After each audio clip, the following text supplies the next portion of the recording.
Programme national de certification des entraîneurs en athlétisme. Dans cette présentation, nous allons répondre aux questions fréquemment posées en vous expliquant les détails du fonctionnement du système PNCE. Voici un survol du PNCE. Il s'agit d'un programme national. Tous les sports, contextes, provinces et territoires l'utilisent pour former et certifier leurs entraîneurs. Dans un sens pratique, les entraîneurs sont formés ou certifiés selon 3 contextes qui décrivent leur groupe d'entraînement. Ces 3 contextes sont basés sur l'âge ainsi que le stade de développement de l'athlète. Vous remarquerez qu'il en suit que la notion de niveau d'entraîneur, donc 1, 2 et 3, n'existe plus. Votre statut d'entraîneur est donc basé sur qui vous entraînez, plutôt que sur une hiérarchie de formation. Il y a 3 profils, sport communautaire, compétition et instruction. Les entraîneurs désirant être formés en course au Clansroule se verront formés selon le profil sport communautaire. Ensuite, notre programme entraîneur sportif fait partie du profil instruction. Ce profil est désigné pour les entraîneurs voulant enseigner les aptitudes de base. Finalement, le profil compétition est réservé aux entraîneurs voulant être formés ou certifiés club, performance ou haute performance. Nous discuterons de tous ces contextes plus tard dans cette présentation. Pour tous les contextes de formation, il y a 5 compétences de base qui les constituent. Résolution de problèmes, évaluation, pensée critique, direction et interaction. L'objectif de la formation est de s'assurer que les entraîneurs sont compétents dans ces 5 domaines. En ce qui tient à la certification, il existe en tout 7 éléments sur lesquels les entraîneurs sont évalués.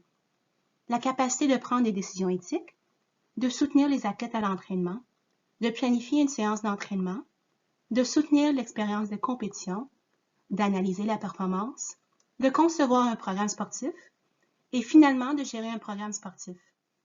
Le nombre d'éléments d'évaluation varie selon le profil. Cette charte s'agit du modèle de développement des entraîneurs en athlétisme. Elle semble compliquée, mais en réalité, elle est très simple. Chaque programme suit le même parcours de base. Tout d'abord, il se peut que vous ayez à suivre un apprentissage en ligne au préalable, avant de participer à la clinique en groupe menée par une personne ressource. Cette clinique spécifique à l'athlétisme passe en revue les exigences techniques pour le contexte que vous avez choisi, soit course au Clansroule, sportif, club, etc. Cette revue comprend la théorie avec des exemples basés sur l'athlétisme. Après cette clinique, vous devez suivre une formation multisport. Les modules multisports de cette formation sont pareils pour tous les entraîneurs au Canada, tous sports confondus. Le module multisport le plus commun à tous les sports, que chaque entraîneur doit au moins suivre afin d'être formé, s'appelle prise de décision éthique ou PDE pour faire court. Une fois que vous avez terminé le pré-apprentissage en ligne, le cas échéant, la clinique spécifique en athlétisme et les modules multisports, vous avez terminé votre formation. Pour devenir certifié, vous devez vous soumettre à une évaluation. Cette évaluation est d'un part spécifique à l'athlétisme et d'un autre part général, c'est-à-dire multisport. Voici les détails pour l'évaluation spécifique à l'athlétisme. L'entraîneur désirant être évalué est attitré à un évaluateur qui le guidera dans le processus. L'évaluation spécifique à l'athlétisme comporte plusieurs volets qui dépendent du contexte. En général, l'entraîneur doit soumettre un portfolio sur notre site d'évaluation en ligne. Ensuite, il est évalué, selon son contexte, à l'entraînement et ou en compétition. Quant au portfolio, son contenu dépend du contexte de certification et peut inclure, entre autres, les plans d'entraînement et les plans en cas d'urgence. En ce qui tient à l'évaluation à l'entraînement, celle-ci peut être soumise par vidéo si l'entraîneur et l'évaluateur ne peuvent pas se réunir. Finalement, le choix de compétition doit respecter le contexte d'évaluation. En ce qui tient à l'évaluation multisport, les modules varient selon le contexte. Maintenant, examinons chaque contexte un à la fois. Le contexte course au Clansroule vise les entraîneurs qui encadrent les groupes voulant se réjouir d'une journée de découverte en athlétisme, ou bien des programmes de camp de jour, et bien sûr les programmes d'entraînement à fréquence par exemple, de 2 fois par semaine offerts sur une période de plusieurs mois. Le programme vise les entraîneurs instructeurs qui ont peu ou pas d'expérience dans le sport. Ce programme met l'accent sur l'introduction des habiletés fondamentales du mouvement dans un milieu agréable et non compétitif. Ce programme fait partie du profil sport communautaire. Les entraîneurs désirant suivre ce contexte n'ont pas à suivre un module en ligne en amont de la clinique. Effectivement, l'entraîneur doit simplement assister à la clinique spécifique à l'athlétisme de course au classe-roule et ensuite suivre le module multisport prise de décision éthique. Afin d'être certifié, l'entraîneur doit soumettre un portfolio et faire l'évaluation en ligne du module prise de décision éthique. Le contexte entraîneur sportif s'adresse aux entraîneurs qui initient les athlètes à l'athlétisme et aux compétitions en athlétisme, soit régionales et provinciales. La planification d'un entraînement est une compétence clé qui est introduite dans la clinique spécifique à l'athlétisme. Et pendant celle-ci, les entraîneurs sont exposés à tous les groupes d'épreuves. Ce programme se retrouve dans le profil instructeur débutant.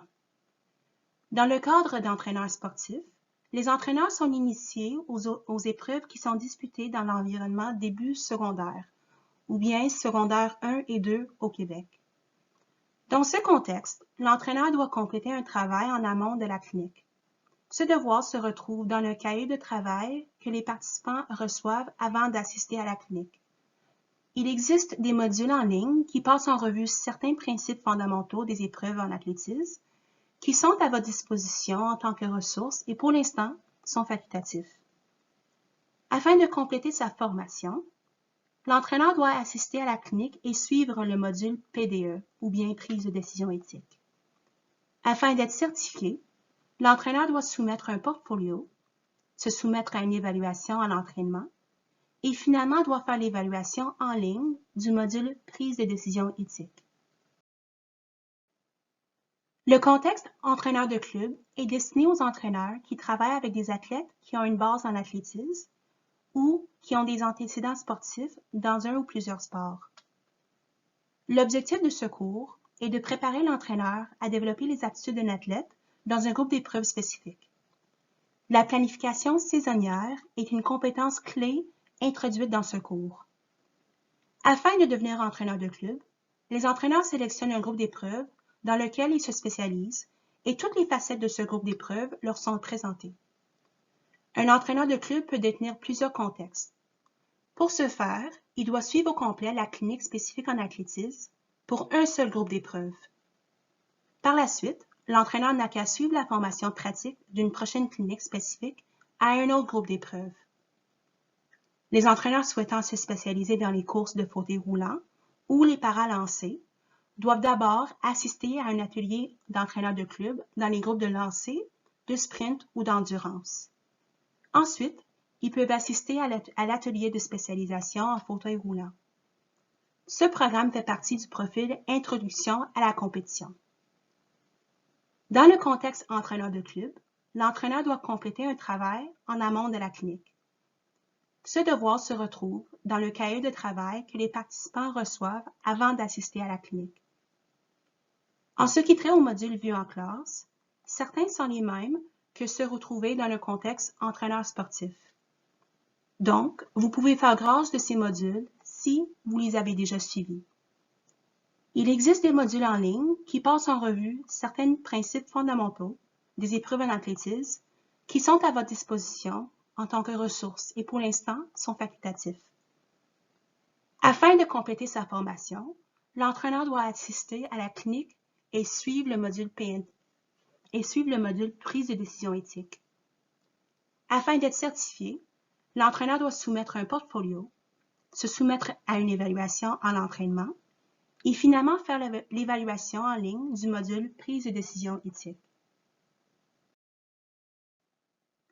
Le contexte d'entraîneur de performance vise les entraîneurs qui encadrent des athlètes qui compétitionnent au niveau national dans les catégories juniors ou seniors et qui aspirent à atteindre les rangs internationaux.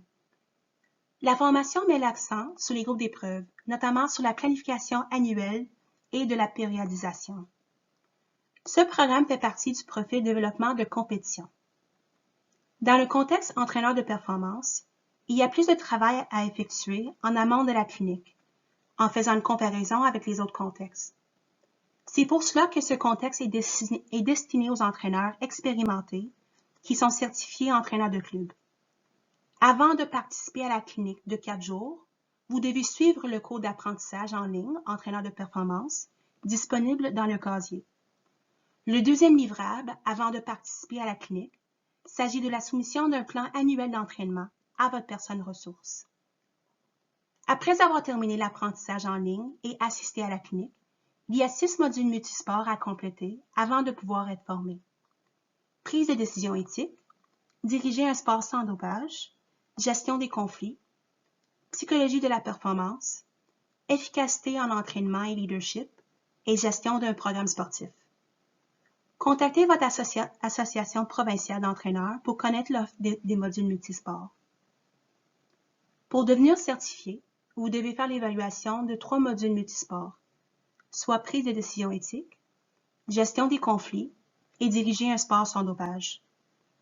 L'évaluation spécifique à l'athlétisme vous oblige à compléter un portfolio, une observation en entraînement et une observation en compétition.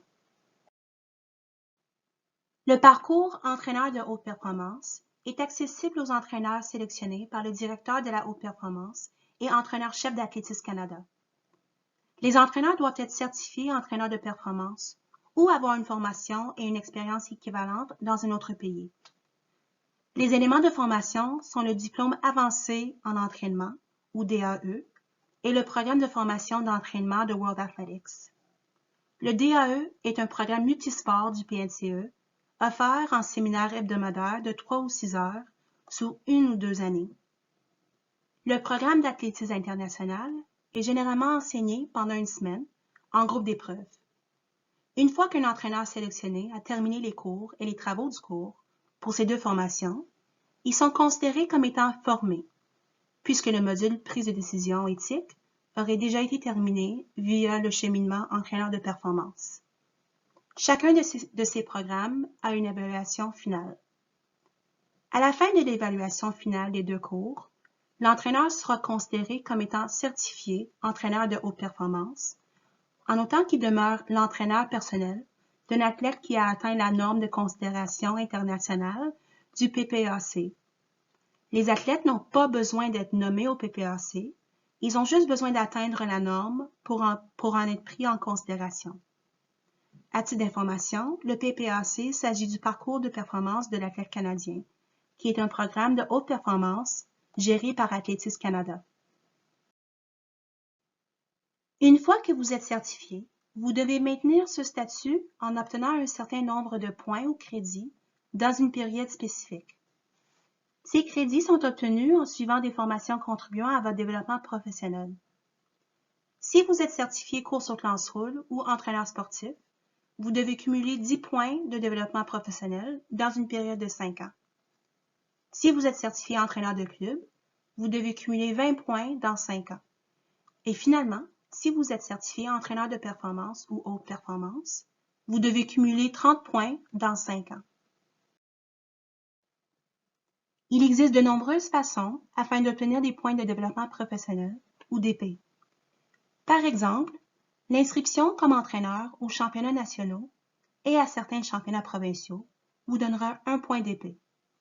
Aussi, pour chaque année que vous entraînez activement, vous pouvez vous-même vous attribuer 1 point d'épée dans le casier. De plus, tous les modules du PNCE que vous suivez après avoir obtenu votre certification représentent 5 points, y compris ceux en ligne, comme le cours nutrition. Si vous êtes certifié en tant que personne ressource ou évaluateur, vous obtenez des points de développement professionnel lorsque vous soumettez les évaluations des entraîneurs ou bien après avoir été personne ressource pour une clinique. Athlétisme Canada ou votre fédération provinciale peut offrir des événements d'entraîneurs comme des webinaires ou des colloques. Tous ces éléments peuvent être attribués jusqu'à 3 points de développement professionnel. Si vous assistez à une activité d'entraîneur en dehors de l'athlétisme, envoyez les informations à votre fédération provinciale et vous pouvez également ajouter des points d'épée à votre relevé de notes pour ceux-ci. Le PNCE en athlétisme est conçu pour aider les entraîneurs à approfondir leurs connaissances en ce qui trait à l'entraînement des groupes d'épreuves, à la compétition ainsi qu'à eux-mêmes. Pour chaque profil, les entraîneurs apprennent la meilleure façon à entraîner les athlètes qu'ils encadrent.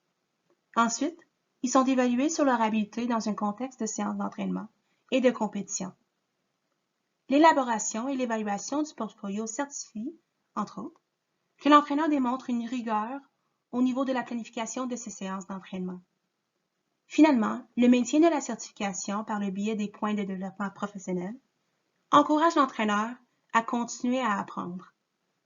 Le portrait du cheminement d'un entraîneur peut être donc réduit à la suivante: la formation, la certification et finalement le maintien.